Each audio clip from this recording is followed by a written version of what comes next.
was really great to see so many fan arts, so many letters, so many fiction, cosplays. The reactions were fantastic, way beyond our craziest expectations. It was impossible to expect a huge community like this and so passionate fans, and it's great. Thank you. Yeah.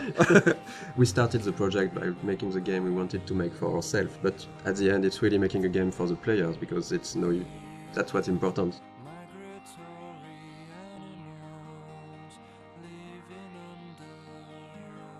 So welcome to the dev commentary of Life is Strange. We're really happy to be there and talk about the game. Thank you for watching. Thanks. I'm Raoul Barbet, one of the co-game director of the game. And I'm Michel Kor, the other co-game director of the game. We are two game directors working on one project, so it is really interesting to work that way. It can be hard sometimes, but I think it's a really interesting creative process, because we can challenge each other on a lot of aspects and find out always the better solution for what's best for the game. If only Michel or Raoul was directing the game would have been really different. They both know how to make a game. Like they're not stuck in their field of expertise. They know a lot of things about each department, and they had this direct contact with the teams. I'm more from the audiovisual and movie scene, so I was in charge of all the cameras with the camera team. I work a lot with the sound design team also, with the music.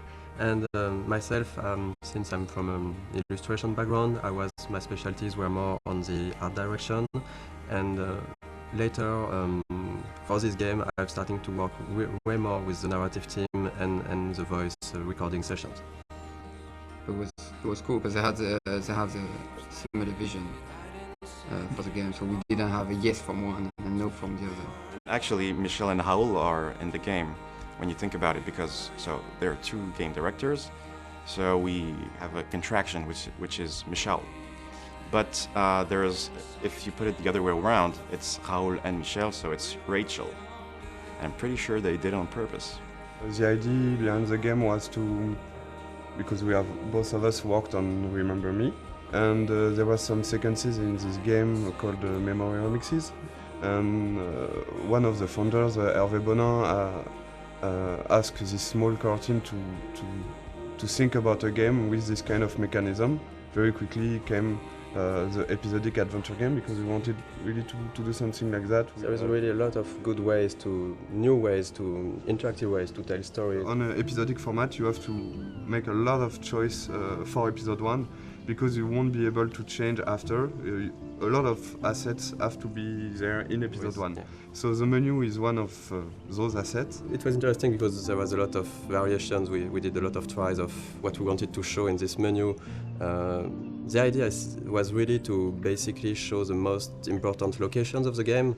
So we can see the Blackwell Academy on the top right, we can see the lighthouse, we can see the town of Arcadia Bay. We were really trying to give a sense of location and just showing like the game world with the menu. We really wanted to make the player feel that all areas are connected, and the menu is a great way to do that. One of the main importance for us for the game was to have a peaceful game with this sense of you can take your time, and we wanted to reflect that from the menu, so we worked on those small wind effects and the leaves that are going around and the nice and soft music. It was just when you start the game you should feel quite at peace and comfortable.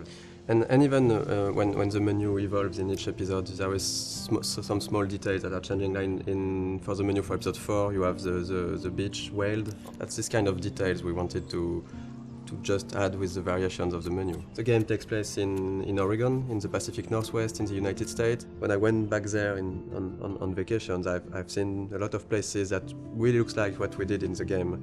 So I guess it was a really big job of references to be sure that everything was correct, but it's also something that's really exciting about making a game, that you have to look at everything and to reproduce reality, and with, of course, our own lens and stylizations, but we really wanted this to feel like being in Oregon. Sometimes people ask us if we choose to have a game in the United States for marketing, for selling the game. We knew that we were fans of like TV shows like Twin Peaks or X-Files. They have those trees and the Pacific Northwest feeling. I think they are a great example of a small community thinking that everybody know each other and everybody is happy, but when you put something inside this community, it could be something supernatural. You discover a lot more. And it's really a way to shift things around and to bring chaos and interesting variations on the characters. And in the end, Life is Strange is really a game and a story about the characters, about their lives. It's not a story about the sci-fi elements. The sci-fi elements are just, for us, they were just here to make things interesting.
Okay, so let's play the game and... Yeah, let's play Life is Strange. So this is the very beginning of the game. I think this is one of the very difficult sequences of the beginning of the production because this is the first time the player will see what the game looks like and will be inside the story. So we got a lot of discussion about this one and a lot of discussion about the shots, how we are going to present Mac's character. The important, as this is a video game, is the player to know where he has to go and the objective of each scene. This scene is a link to the end of the game, of course, and it's also to close the loop and begin with this scene. And when you know the end of the game was something we really wanted to have, so we can see all the FX, and we've got one FX artist, very talented, Thomas.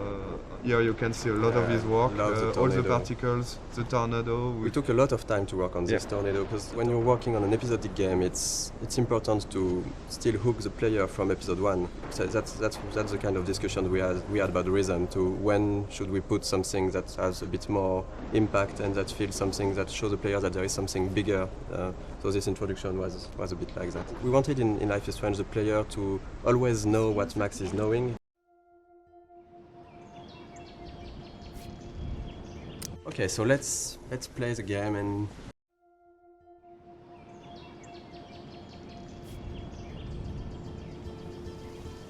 Okay, so let's play the game and Yeah, let's play Life is Strange.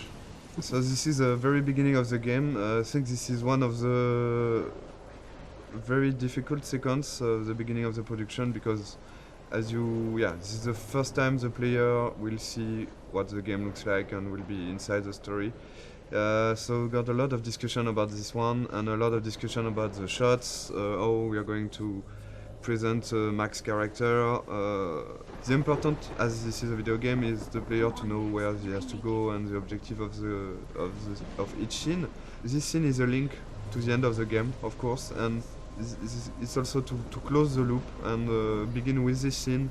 And when you know the end of the game was something we really wanted to have, so we can see all the FX, and we've got one FX artist, very talented, Thomas.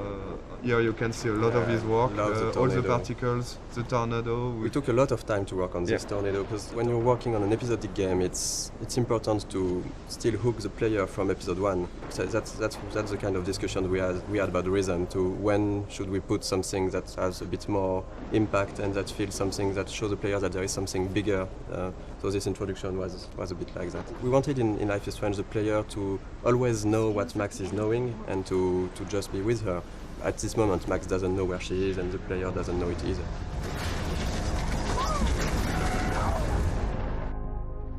We're back to the high school, and which is one of the most important settings of the game, of course, the high school setting and the Blackwell Academy.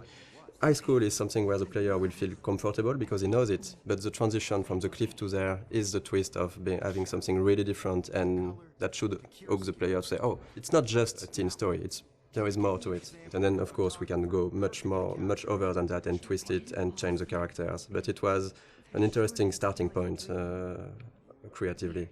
This kind of introduction is really important because in one sequence with some shots you have to discover all the different characters, the main ones, so you will see of course Jefferson, Kate and Victoria. And it was quite hard to decide between not showing too much, to not break the idea of the game, to not be too big compared to what the game would be after. There is a lot of themes of big ideas on the game, and of course photography is one of it, because photography is still a way to look back to the past. It's linked to the theme of rewind and time manipulation and nostalgia, and that's one of the reasons why Max came back to Arcadia Bay to attend this photography class. I think for the player to be like Max back in this town when she don't know everyone, but you've got to respect the schedule. It's really, as a player, something great to discover. Also, the lighting was really important in this scene to break the cliff ambience by this sunny atmosphere and all this light coming from the windows. And maybe we decided to have a private high school rather than just a regular high school for the photography course. But it was also to be able to have less students because we wanted the story to be a bit more intimate. We didn't want it to be like this huge high school with so many students. But based on what the player is doing, you can really learn more about them and see that they're actually not just the stereotype and the archetype you would think they are. This is still a perfect example of how episodic is hard, because if you look closely at this poster, there is a mistake on it. It says that the exhibition takes place in the De Young Museum of Art, when actually it's not that. In episode 5, it's the Zeitgeist Gallery. We have a really great community. So thank you guys. And people found out this mistake, and yes, it is a mistake. It's when in episode 5 we found out that we couldn't be a museum. It was too big, so it has to be an art gallery. So we changed the name, and yes, there is a mistake like this in episode 1. How cute I looked yet. I was about to. Welcome to the real world. We really wanted to have this feeling of being part of a whole high school. So it means a lot of people, it means bullying, it means difficulties when you're a teenager in this kind of world. Showing the different cliques and different kind of teenager. I think a lot of players love this introduction. The use of music here is really important. Is as Max feels insecure in this atmosphere, we wanted her to isolate, and the music is a great way of isolate yourself when you just want to be on your own. And So since the beginning of the game, we were working with licensed tracks, licensed music. We test when we testing and prototype some scenes. We put some licensed tracks from artists we love. Scene Matters one of them. And when we asked Jonathan Morali, who is the lead of Scene Matters, if it's possible to use his music, he's a gamer, so it was really happy to have this new experience, and for us it's just incredible to work with him. And this kind of editing is really difficult to do, because you have to choose the important moment in a song and to choose the right images. Because our writer Jean-Luc has written many scenes built around music. The edit is based on the music. It's not the other way. The music is really important in the game. It explains a lot about the characters, because the choice of the music, the choice of the artist means a lot. For example, Chloe won't listen to the same artist as Max. For the anecdote, for this guitar part, we asked the lead singer of Scene Matters to take his guitar and to play on top of Gonzalez's song in a clumsy way, to be sure that it would be like Max playing guitar.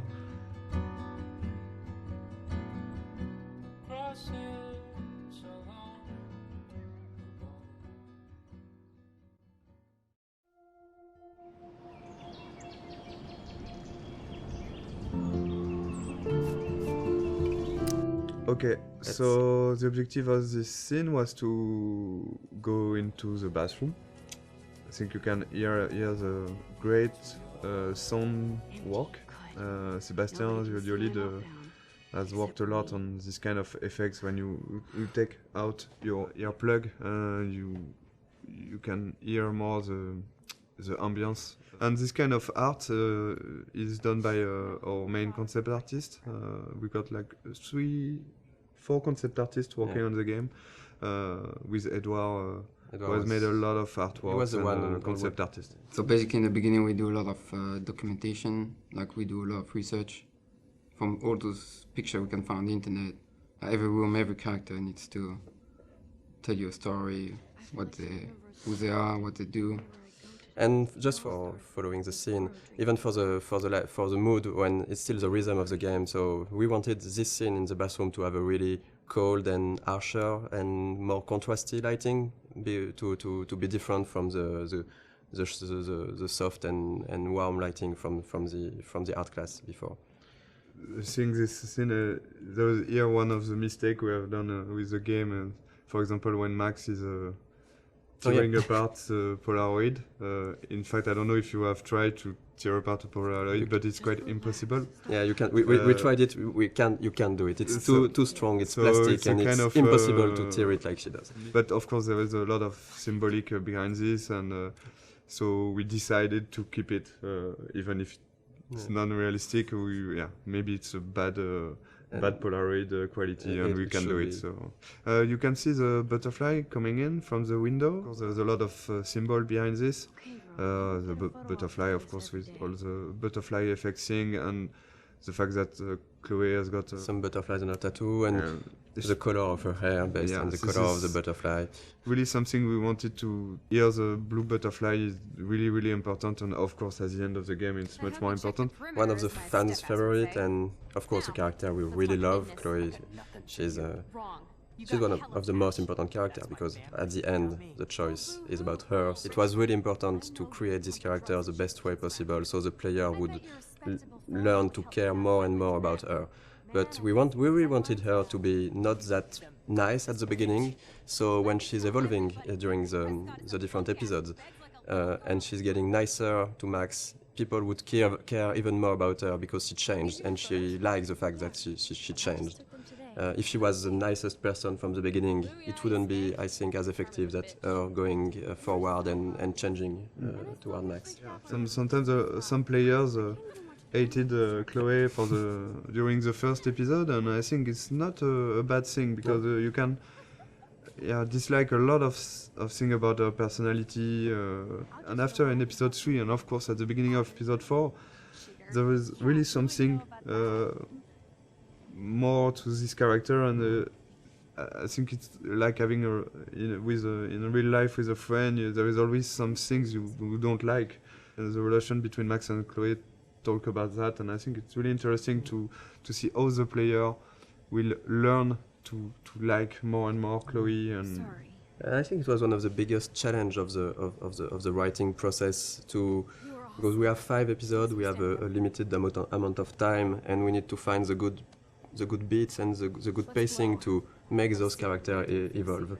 It's a really intimate story, and it's mostly just centered on just emotional moments. All of the major choices that you make in the game are emotional. The heart of it is the relationship between Max and Chloe. It gets really dark, and things get really hard for Chloe and really emotional. In the game, one of our goal was also to be able to talk about real-life issues, about some social themes and difficult themes that can be experienced in real life. I mean, it's different to other games where there are bigger issues like situation of life or death or war or stuff like that. And in this game, we wanted really to focus on more human issues on a smaller level. The mood of the game and the themes of the game. It's the themes that we tackle in the game are not something that you see often in other games. We try to be mature about it. We try not to force it onto players, and we try not to be too brutal about it. We have issues like domestic violence, family issues. So talk about drugs, alcoholism, And depression. It's really part of a reality, and I think it was really important for us to not avoid that. And I think it's a great video game is also a great media to talk about that, because as a player you will be involved maybe more than just looking at a movie or reading a book. You will be really part and actor of this experience. We were not sure that Square Enix, the publisher, would approve all the themes, the intense scenes we have, and how we deal with them. And really early in the discussions, we were relieved to see that they didn't want to change anything. They just wanted to make sure that we deal properly with the scenes or themes, and this is exactly what were our intentions. So It's again a key scene for episode 1. It's the first time you see Nathan and Chloe. First scene with the character is really, really important. We got a lot of information to give to the player. And we needed to show that Nathan was quite a troubled child, a teenager, I mean. So this is him talking to himself at the beginning. We had to fine-tune and to find the good words to use. Then we see Chloe for the first time. We have to show what's her character. So she's direct and a bit pushy to Nathan. We need still to understand what's happening. So they're talking about money, about drugs. We had to find the right hints to give to explain things. So we don't want to lose the player.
Is a punk ass who begs like a little girl and talks to himself. You don't know who the fuck I am or who you're messing around with. Where'd you get that?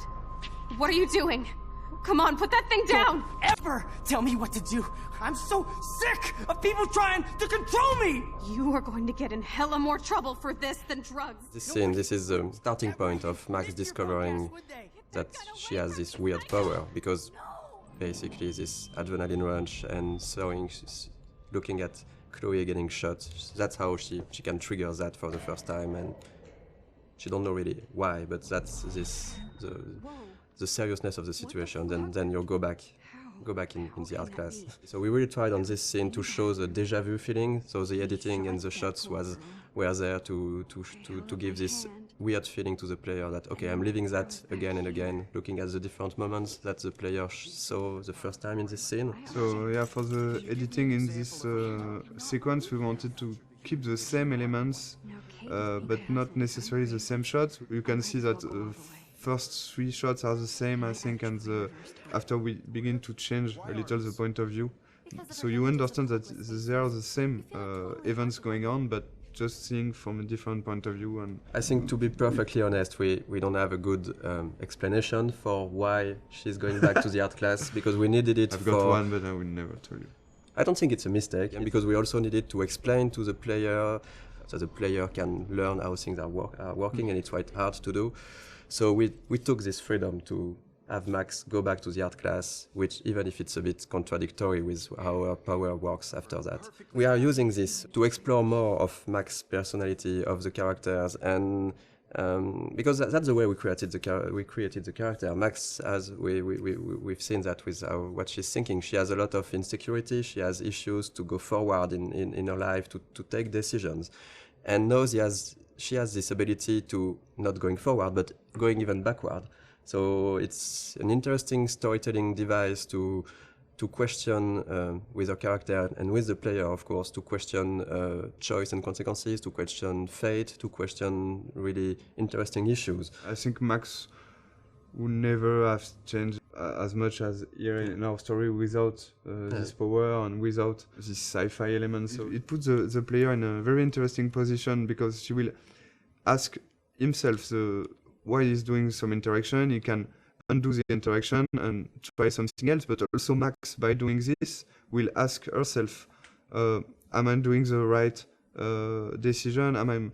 Is it the good choice or not? So we deconstruct the mechanism of classic adventure game just by adding this power and the fact that you can undo things and try another things. Of course, in most games, you can do it with quick save, quick load, but it's like you said, it's only the player who do that, and that's one of the main themes of the games. That if I had the power to rewind and to change things, should I do it? Because sometimes it can be really seen as lying, as if I say a lot of things that you don't like, and if I go back in time and don't say them to try to, so you're not angry at me, it's a bit tricking. So we are really asking those questions, and in the beginning of the game, we are letting the player and Max do it a lot. She's getting to make a lot of friends with this rewind.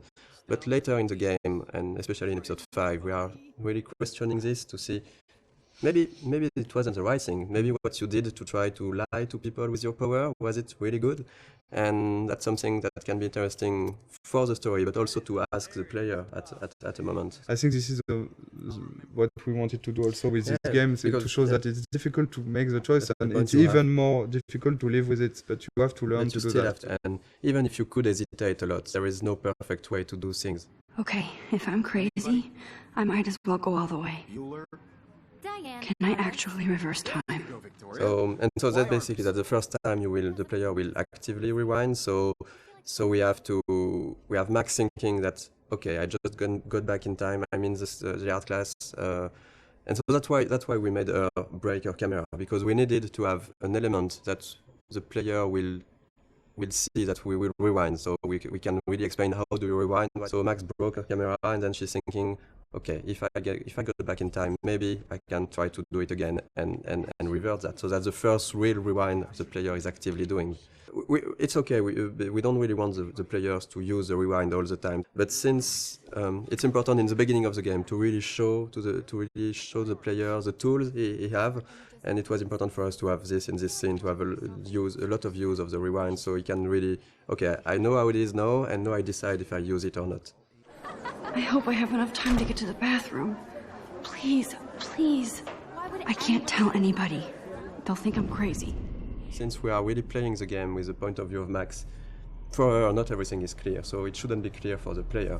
So, but there is a lot of hints that should really guide the players to understand what's happening. We have a lot of symbolism with totem spirit animals. We have the doe, and you can clearly see in episodes 4 that the doe is linked to Rachel, and it's basically somehow a presence of Rachel that's guiding Max at moments.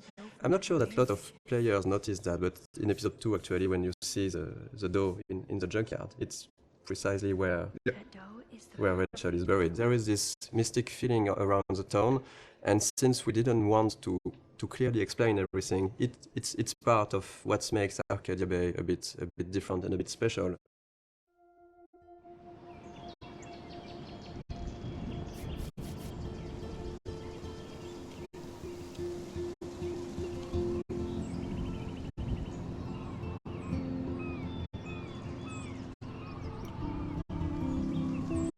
So yeah, we're going to play a bit of the junkyard scene. Yes, so it's we love the junkyard scene because a lot of different elements, but the first one I think is the environment. I think the environment artists have made something incredible here. For Life is Strange, we really wanted to have a stylized rendering. We didn't want it to be realistic, or so every texture has been hand painted to give this impressionistic feeling. And I think in the junkyard it's really interesting because there is so many details that's where this kind of simpler texture are working well. Because if this scene was overly detailed with cracks in the rust and everything, it would become really noisy to look at. We did a lot of work on the lighting effects and the atmosphere, so it was really important for us to capture this morning feeling with very cold colors in the fog, but a slightly warm sun that just bring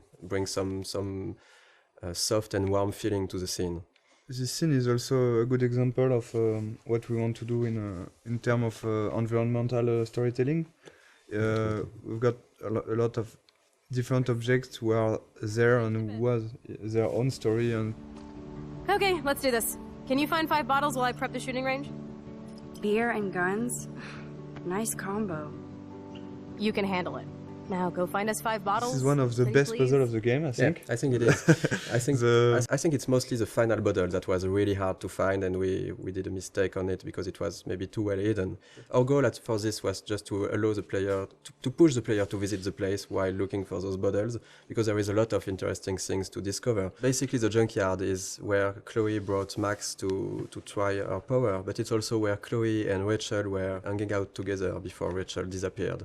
So this place here was this small hideout for Chloe and Rachel, and we tried a lot of what we did in the whole game with the environmental storytelling can be seen here, because there is a lot of everything that we really like to tell with the environment. It's a good way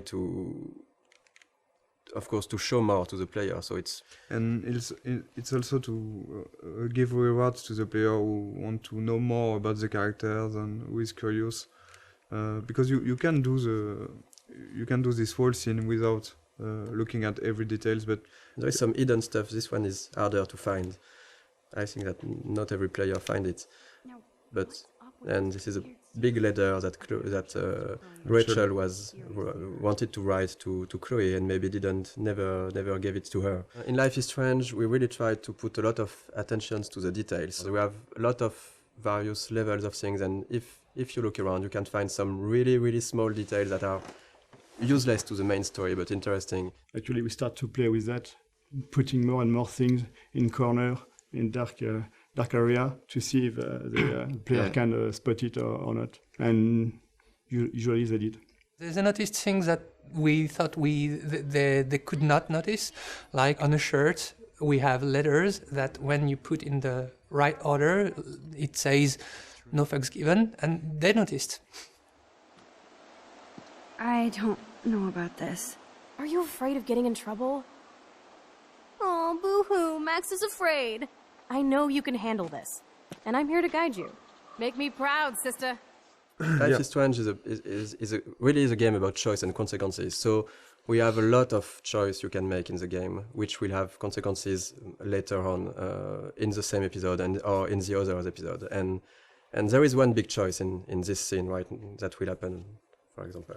Yeah, the idea for each choice is really to have not easy choice to take, even if it's not life or and death choice like you could have in other game, or it's more everyday life choices. The important is really to make your own and to decide to live with it. So that's why with the max power it's of course more difficult, because you can try a choice, you're not sure, you're going to rewind and you're going to make the other one, but the important is if you want to continue and to move on, you have to keep on one and live with the consequence. So this is in this choice this in particular.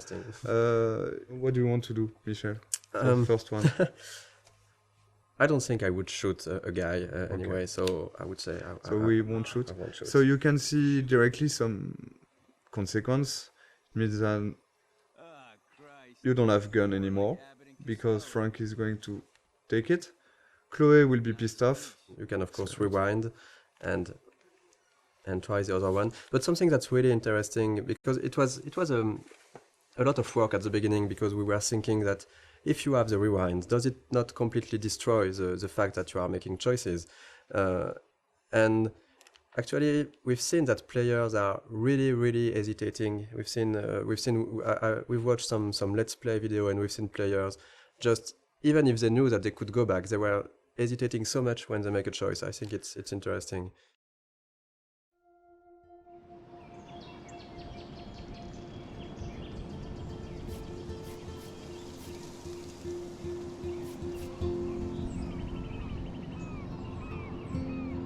So yeah, we're going to play a bit of the...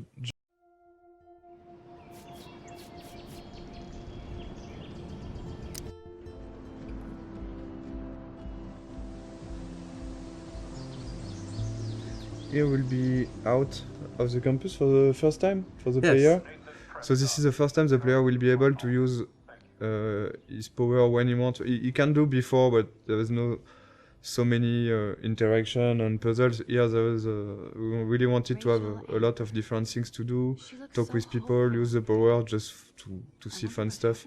But we use this kind of environment for the players who like to take their time and just to talk to characters, to look around. It really gives a sense of presence to Max, to the world. The important aspect of the game is really to give some rewards to the player who want to do that and want to take his time. So with this kind of sequences, for example, we give what we call a reward, but in fact it's just new element of the game. For example, here you will have new layer of music. You can hear some new layer of music. You will have all those camera shots that you can't have inside the classic walkthrough and classic gameplay in third person. So this kind of beautiful shots you have only because you have chosen to take your time and to sit on the fountain. So the music, the shots, and of course the voiceover of Max also at the beginning. We hear what Max is thinking just here. So this kind of rewards will push, we think, the player to do that again and again. So this is really something we wanted to have. In this game, it's always feeling a bit like what Max is feeling. And we really wanted to focus on those moments. It was really capturing the moment when you can really take your time to reflect on yourself, and that's what Max is doing in those scenes. That's something that not a lot of games are doing, to let the player take his time, because in a lot of games it's just like you need to go forward, you need to go to this checkpoint, you need to do this and this. Since the beginning we wanted the rewind to be a tool that the player can use when he wants, where he wants. It won't be scripted rewind sequence, for example. On a technical point of view, you have to record all the different things that happens in the scene. Since you can rewind time, you can basically be at any part of the scene at any moment you like. Designing puzzles with the rewind was very, very hard. When you think it's done, you think you've seen everything about it, you think the situation is in place and it's going to be working well. There's always this tiny little thing that's fucking it up. Those elements are not really deterministic, so when you rewind, you're not sure that you will be able to restore the particle system in the same state. Seriously, do not forget I need those papers before tonight. Like now. Thanks, Sherry. And this is the dormitories. This is also something that was interesting for us, is to talk about dorm life. We wanted to use this setting because we can really talk about social issues, like the girls have their room. Do you really like the people who live next to you? How the relationship are working inside the dormitory? Like right now, it's interesting if you have different music that can come from the different rooms. It's a really interesting setting to set up a lot of characters easily. Here the idea is really to again have this believable universe of the students. We have to focus on what we want to tell and what we want to develop. In each episode, Alyssa is getting hit or in danger by something, and you can decide or not to use the rewind power to warn her and to actually to get her out of trouble. And again, I think it's links to also the Kate story and this kind of stuff. It's not just here to have fun. It's also to talk about those difficulties you can have when you could be someone like Alyssa and having this kind of problems. And it's always a way to find the little detail and little elements that will bring more to the characters, how we are defining them, without sometimes telling too much. So this is the same actress as Chloe. Yeah, the two main actresses who are playing Max and Chloe did also the other students, and so there is some of Chloe inside each one of them. You can see Max and Chloe here. The body animation is done in motion capture on this project. We've done a lot of shooting in motion capture with French companies. The two main, so Max and Chloe, like for the voice actor, in fact, they are always played by the same actress, Serena and Gabrielle. So all the body language and the body animation you will see in the game are done by them. And so in each scene we discuss about the scene with them, and they add some. Both of them, they have given something to the character, even for Max, because Serena was a bit shy at the beginning of the project, and at the end of the project she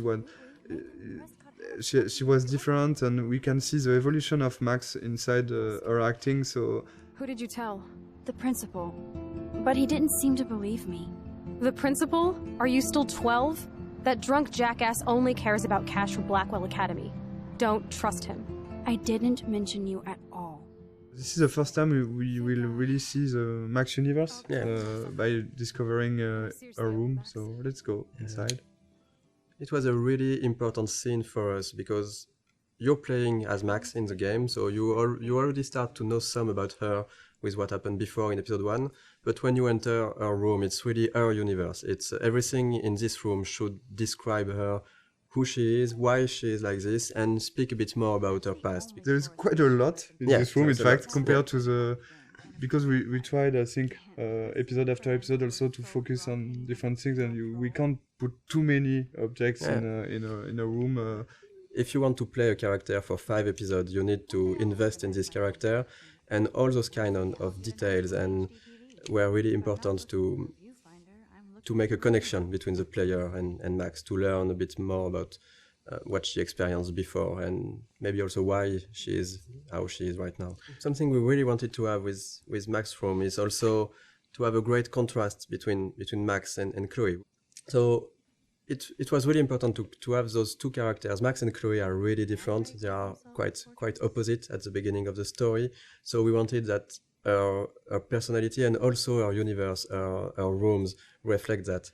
And we took for Max this sort of softer colors. We have the pink in, I think our bed cover is really soft. You have the small cushions with the flowers, the teddy bear. We've got a lot of different environments in the game, but we wanted really to be able to revisit the environments and to have other scenes taking place in the same environments, but telling different stories and telling different sequences. So, for example, in this room, when you go back here in the house, in the alternate reality, we will find an empty room of an empty Chloe room, and you have been here so many times before the episode 4 with Chloe, having fun with Chloe, listening to music. Yeah. Going back here, without anything, you will directly see what you've lost and what this another reality means for Chloe and for you. Max, try to find the light for the pool. I want to see the sharks. Otters don't like sharks. They bite. So do I.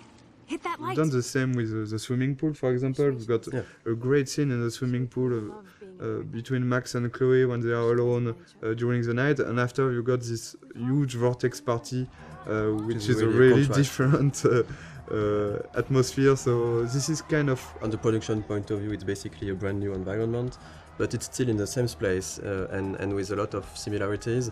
So it's really important to show. It was important for us to show the changes that Max can create with her power and the changes to the characters and to the world.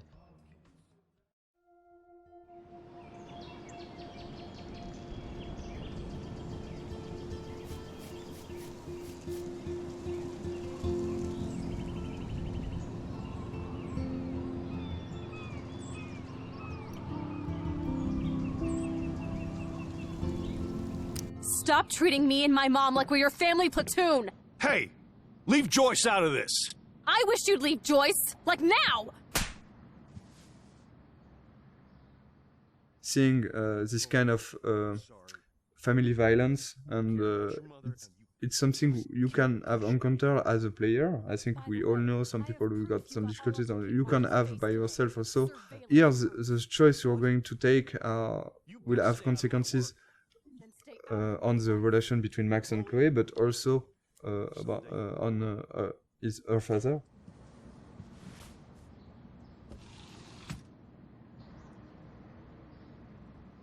Hey, you okay? Welcome to the real step-douches of Arcadia Bay. I'm sorry. For what? He would have been a bigger dick if he caught you in here. David could seem very archetypal. Yes, and again, one dimension at the beginning, but then we are making episode after episode, you can see that maybe he's very he's got his own reason to be like this. And I think not at any moment we are justifying the fact that he could hit Chloe or be how it is, but just showing a perspective that not everything is black or white. So we did a lot of research to be sure that we were dealing with those themes in a good way. Too much gamifying this, we could really maybe hurt some people. And if we are talking about issues those people have had and not making it right, it could be worse, and it couldn't be the opposite of what we wanted to do at first.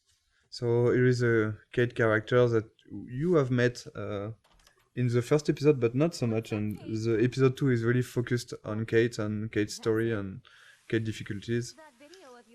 So, but this scene is a good way again to how we try to advance the story about Kate, but also try to show more of the other characters, Victoria and Taylor. So we are continuing of what was shown about Victoria in episode 1, like of course that she's really a mean person, that she's harassing Kate because she makes fun of her.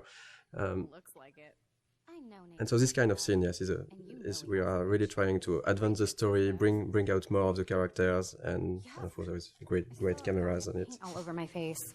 Max Selfie thought she was a badass taking that picture. We wanted really to talk about all the cyberbullying, the fact that it's quite difficult for a teenager nowadays to be connected as everyone is now. I think everyone has got a phone, is connected always. We are using the text message a lot, and we are making fun with that. So we are really thinking about both sides of the social media. On the other hand, you've got this dark aspect of internet, which could be really difficult to live. I think a lot of players could recognize some of them inside Kate, and we've received a lot of letters from players who say that helped us also to realize what they've been through. Yeah, we wanted to have this scene since the beginning. We are quite happy that we managed to keep it, and work with Square Enix was great for that. We managed to keep a lot of difficult scenes like this one. It's not only about talking about those themes, it's also to be sure that it's anchored inside our story.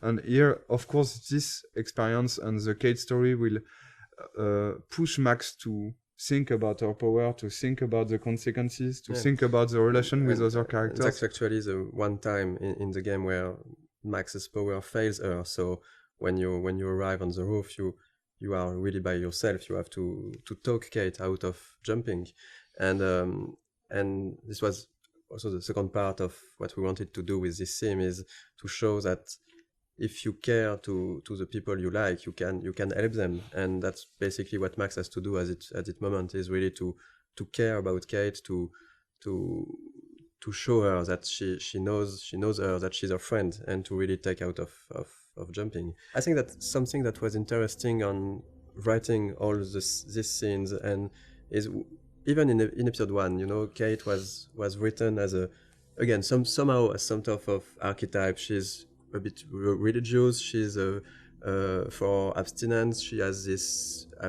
basically pro-life ideas, so maybe some of the players could think that she's boring character, but the way we evolved her and write her in the other episode, we really wanted to show that even if you go past the first appearance of someone, that's something that you might feel not interesting or different to you, you can find really good things and interesting things in each person. And I was really happy the way that the community reacted to Kate as a character. We didn't want to gamify this kind of scene. We still have to have rules for how the things, even if it needs to be really in the background and for the player to not to see those rules. But in the end, we still need to create the scene with the scripting and a way to make it work. So it was really hard to find the good balance to make it feel the more transparent as possible for the player, and just find a good way to have the feeling that it's really a dialogue between Max and Kate. And it was a really hard one to write. There is a lot of branches, there's a lot of variations, and I think even in the voice recording it took a really long time. Yeah. It was one full session just for Hannah and Diane, who plays Kate. It was really important for us to keep this going after in the other episode, and not just okay, we have done the scene and so no, we go to the following of the game. I'm going to be here for another day until my family comes out to visit. How are they treating you? Like they need to protect me forever. They're so upset, and I know they feel guilty even though they didn't do anything. I was surprised how many We wanted students from to Blackwell talk wrote about this me. theme of euthanasia, but to find a way to talk about it that would be respectful for any sort of position. Because it was really important to not try to say this is right, this is wrong, and to let the player really see how he wants to play this scene at this moment based on what he felt for the situations, for Chloe, for her parents and everything. And that was that was not easy to find this balance when doing that. And again, it's because it's interactive and it's a video game that this scene is so strong. I think if you just see a scene and just okay, this is the director point of view and that's it, I accept it or not. But here it will be your choice. You really have to take your time and think about it before making your choice. So and we've seen all kind of reactions. We've seen players who immediately say, no, I can't do it. Or other player who immediately accept what Chloe is asking. Of course, it's Chloe, I'm accepting. And a lot of others were hesitating for 5-10 minutes or so. And I think that we've been, I like that we did that, but we've been a bit mean to the player because we give them a third choice of maybe I cannot take any choice on this, but then you have still to take a choice. Yeah. But I think it was strong because it was, what we wanted to do with that is to show that at a point you have to take responsibility for your actions and decide something. You cannot get an easy way out.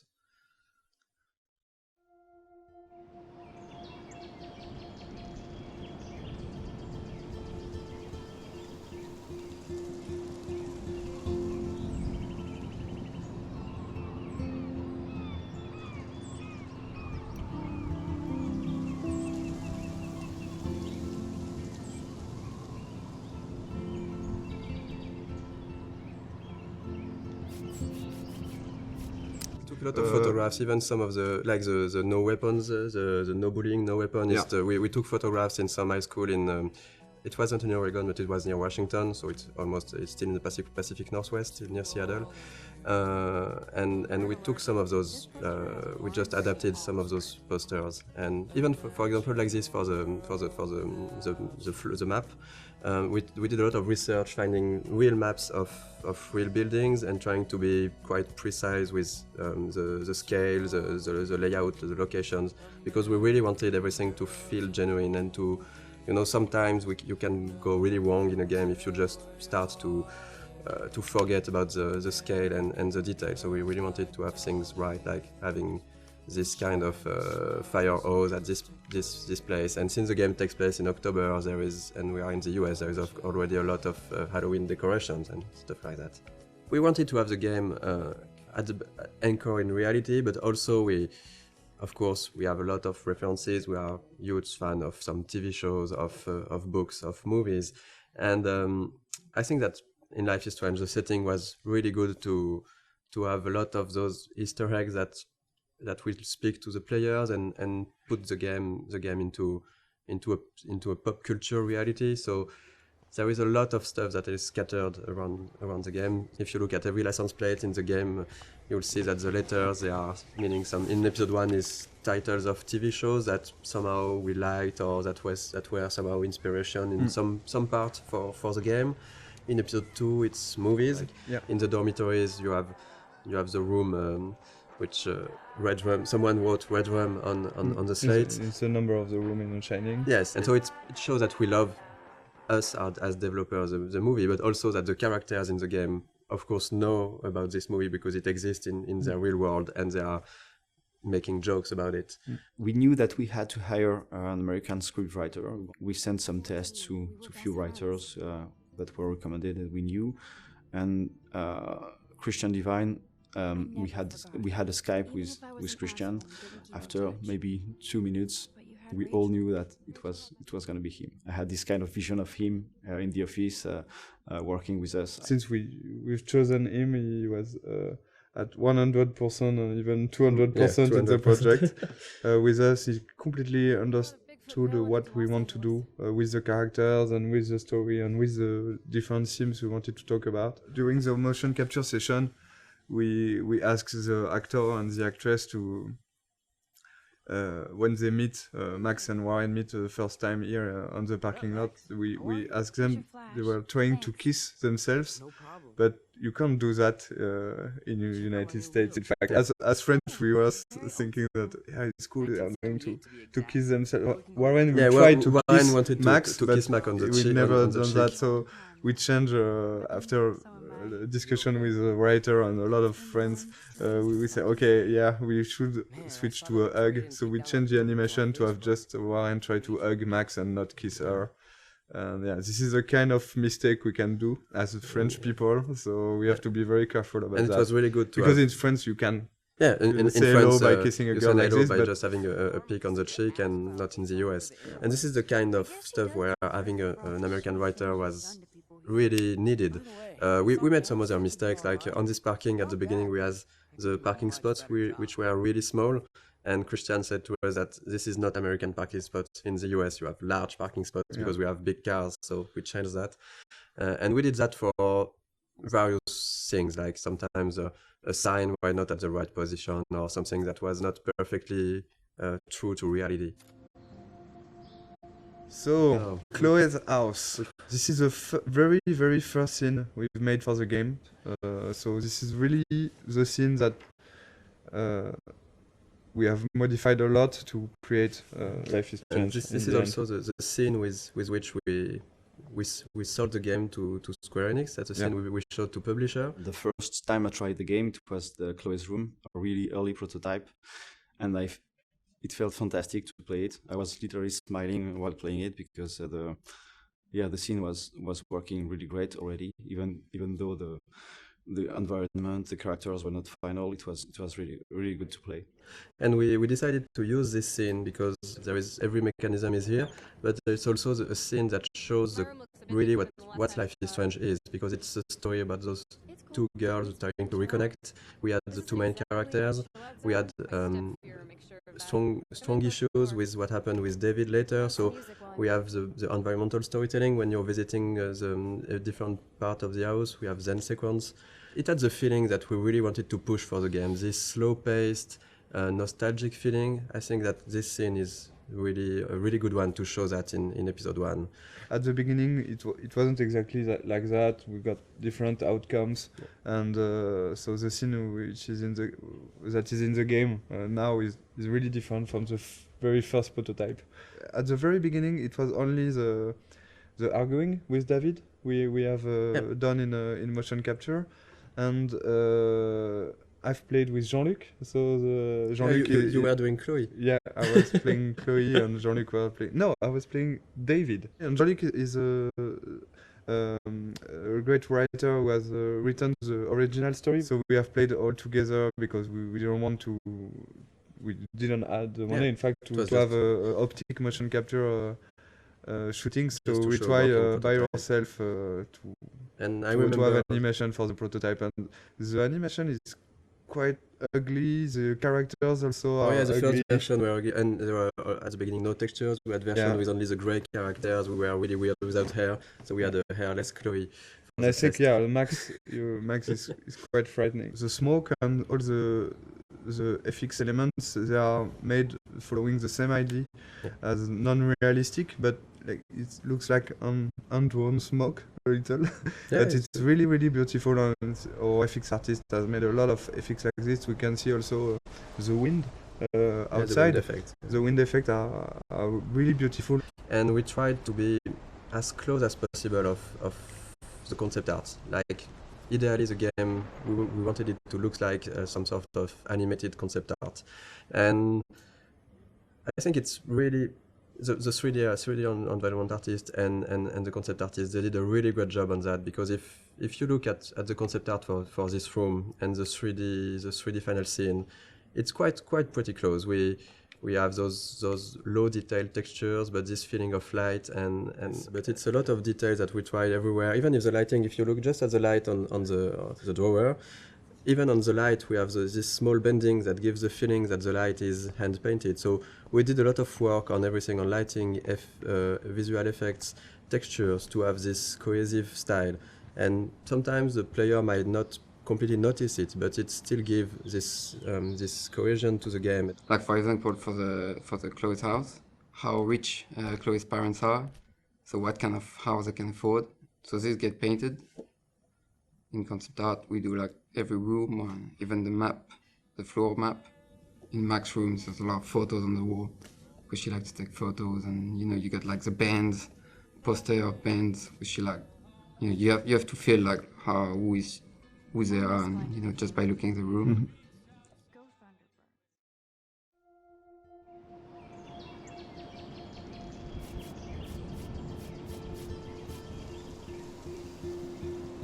One of the most challenging part of working on the game with an episodic format was to create those two characters in a way that would really appeal to the player. So when you arrive to this final choice at the end of episode 5, if you wanted this final choice to work, we really needed the player to grow to love Chloe, to really get attached to Chloe.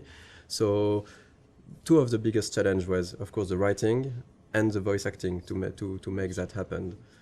Of course, the story was written as a whole since the beginning, so we couldn't change massive stuff, but small details could be added, a line of dialogue for a character, or episode 3 when you visit Kate in the hospital, and it wasn't supposed to be here, but we've seen how people loved Kate.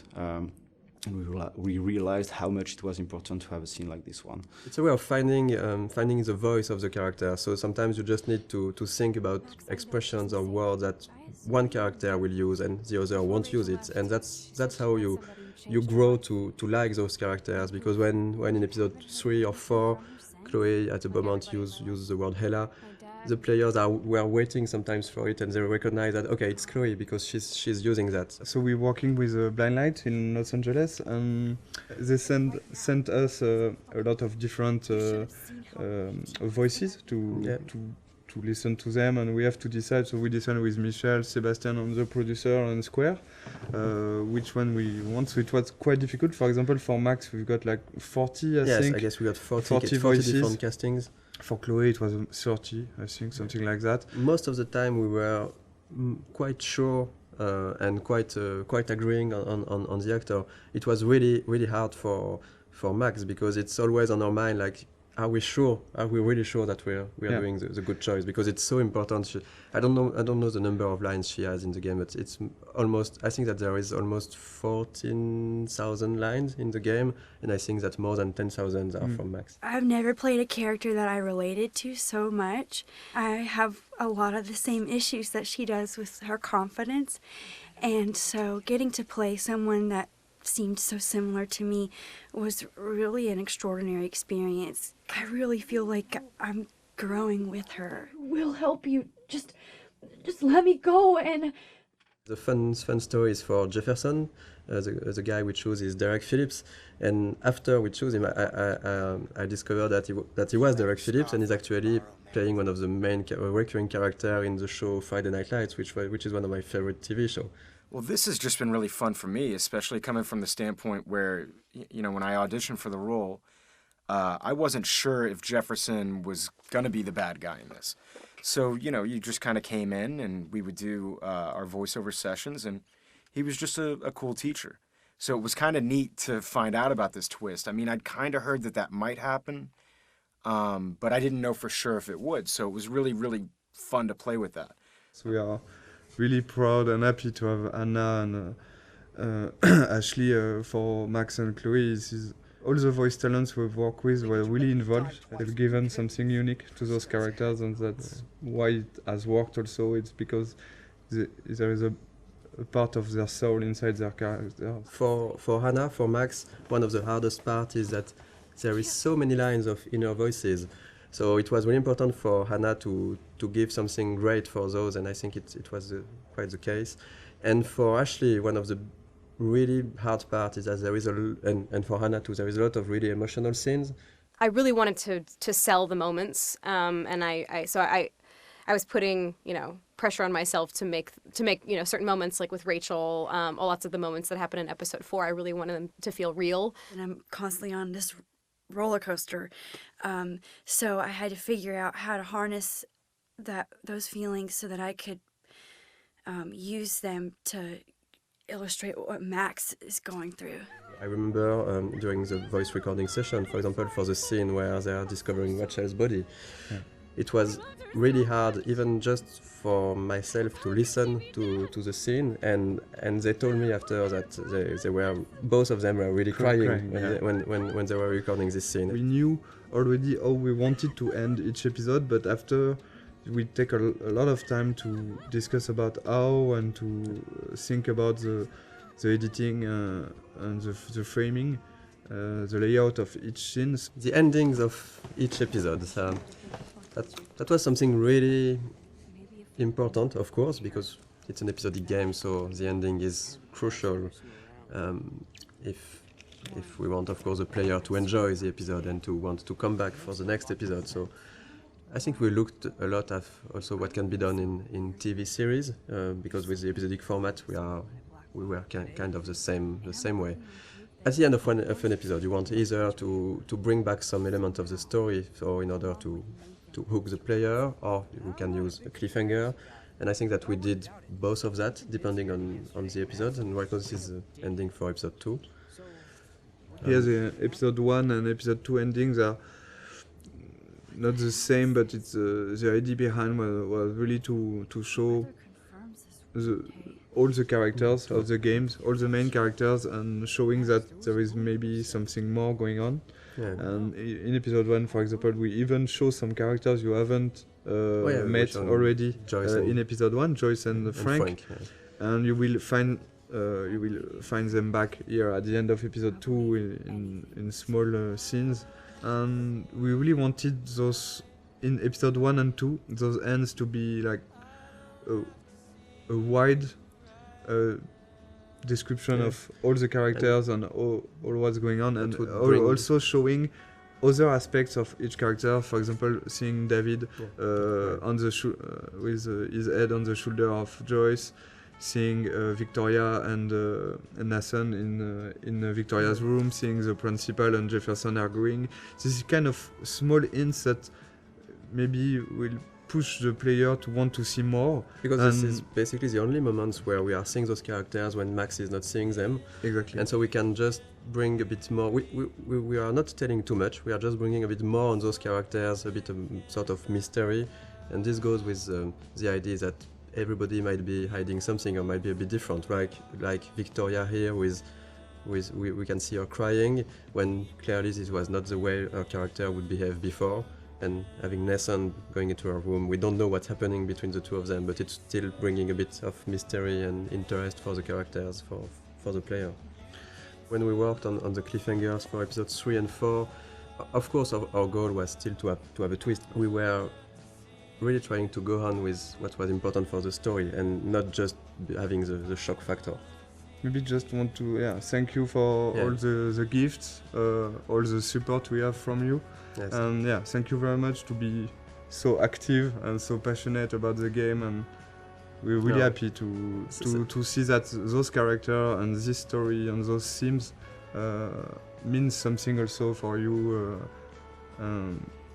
This is why we are doing games, so we're really happy, so thank you. Yeah, thank you so much. We really think that we have you are one of the best community we've seen for games. I'm going to cry, Michel. Yeah, and this community is really nice. I didn't see a lot of bad words. You know, sometimes in video games community can go easily wrong, and it was it's really pleasant to read and to read everything that the Life is Strange community has to say.